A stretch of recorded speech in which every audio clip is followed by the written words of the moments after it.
Hello guys, and welcome to our review of LG flagship smartphone LG G3. We got it with original LG covers and this pretty good wireless charger. LG Android devices weren't particularly known for their beautiful design, if you ask me. Last year's LG G2 had a pretty nice, okay design, but it wasn't aesthetically something special. While they done something better with this LG G3 model because it looks premium, it looks much nicer, especially if you put some original cover on it. It's interesting that this is actually a plastic cover, but it feels like metal. You can even remove it and you can put a quick circle case like seen on Samsung. When putting cases like this, this device looks even better. You get this circle screen and it looks like a fashion phone. In hands it feels very nice, smooth, you have these curved edges, but still I'd say that Galaxy S5 looks a little bit better, especially in front, until you power up this display. You can turn it on like this, and you don't get side buttons, but you get rear buttons for volume and unlocking. I didn't really like these buttons on LG G2, but I must say that on G3 model they've been upgraded, so they feel pretty good when using this device. As I said earlier, if you have it on the table where back keys are unavailable, you can turn on the screen just by double tapping. Also, I think it's important to say that you don't get keys below the screen like on Samsung or on iPhone. They're part of the screen, so when you rotate the screen, those keys will change places. What I like is that LG gave some additional options to change combinations of those buttons, so it's pretty convenient. And also, since this screen covers a huge part of the device, of the front side, I must say that I don't see it as a big issue as on HTC One M8. So I don't mind these keys being part of the screen. The screen is big enough, although they make it a little bit smaller. But what I like is to see a physical button right here. Sadly, you don't get one. Build quality is pretty good, it's very premium, and it just doesn't feel like a plastic device. It feels like metal, although it's just, you know, glass, and this is, I guess, plastic. LG also managed to put wireless charging, so you get these diodes that connect the charger, so you just have to put it on the original wireless charger and it starts charging right away.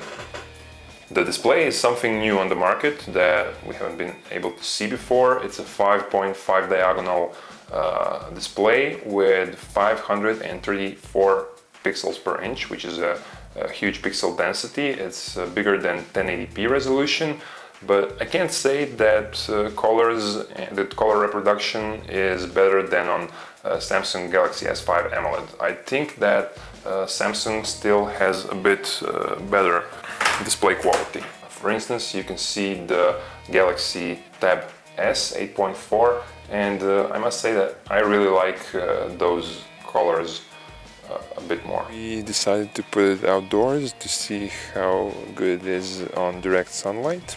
Now it's on automatic brightness and we'll put it to 100% maximum. So still it's visible enough, it's pretty good, but we'd say that Galaxy S5 has a bit richer colors. Their Super AMOLED looks a bit better. Actually, we can even compare it to the S5 Mini that we got around. So as you can see, this is S5 Mini, also on automatic maximum brightness. And you can see that the visibility is pretty much the same. Samsung is maybe slightly better. What is very good is that this display has very thin edges of display, so actually it covers the biggest part of the front side. Virtual keyboard is pretty good. You get number keys on top, like with Samsung, which we really like, but sadly you don't get comma. You get point on the first screen, but you have to choose another screen to get the comma.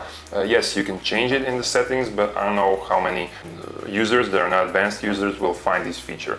In 1 week I haven't been able to find it and I wasn't looking for it, so I would like to see comma on the first screen. But actually this keyboard is pretty good, so you won't mistype oftenly. This spacebar is pretty big. Of course, you get Android KitKat 4.4, which is pretty good with this LG upgrade. It's as intuitive and as beautiful on Samsung. It's more intuitive than on HTC because you get all the fast settings here. You can change brightness and you can change the dial tone, loudness here. Also, you get all the notifications here, so it's pretty useful. Settings are arranged very nice. You can easily find what you're looking for, which is not the case on all Android devices. Widgets look nice, but they're not something special. I think that Samsung and HTC still have a bit better looking widgets. Regarding multimedia, you get back small speaker, which provides pretty loud sound, and the quality of the sound is pretty good, but still it's not as on HTC Boom Sound speakers.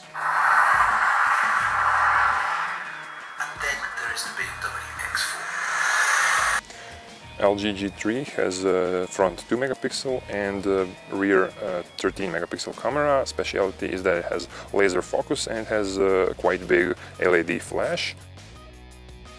It doesn't have a physical shutter for camera, sadly, but the application starts up, as you can see, pretty fast. Snapping is also fast with autofocus, and we like the way interface looks on this device. It's very handy.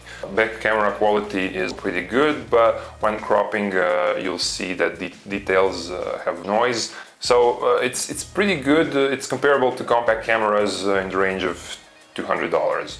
For more camera samples and image samples, check the links that I just put on the video. You can easily switch from front to back camera, and this is a great thing that during night you can have LED flash for selfies, because this part of the screen will lighten the subject, so you can actually see yourself in the dark while shooting selfies with front camera. The screen has maybe higher pixel density, but it isn't something that will make me want to buy this LG G3. What would really make me buy this device are very thin edges of the display, which actually make it smaller than it really is. In short, that's all from me about LG G3. I invite you to subscribe on our channel and follow us in the future. If you want to find out more about this device, check our review on GdgtCompare.com, and thanks for watching.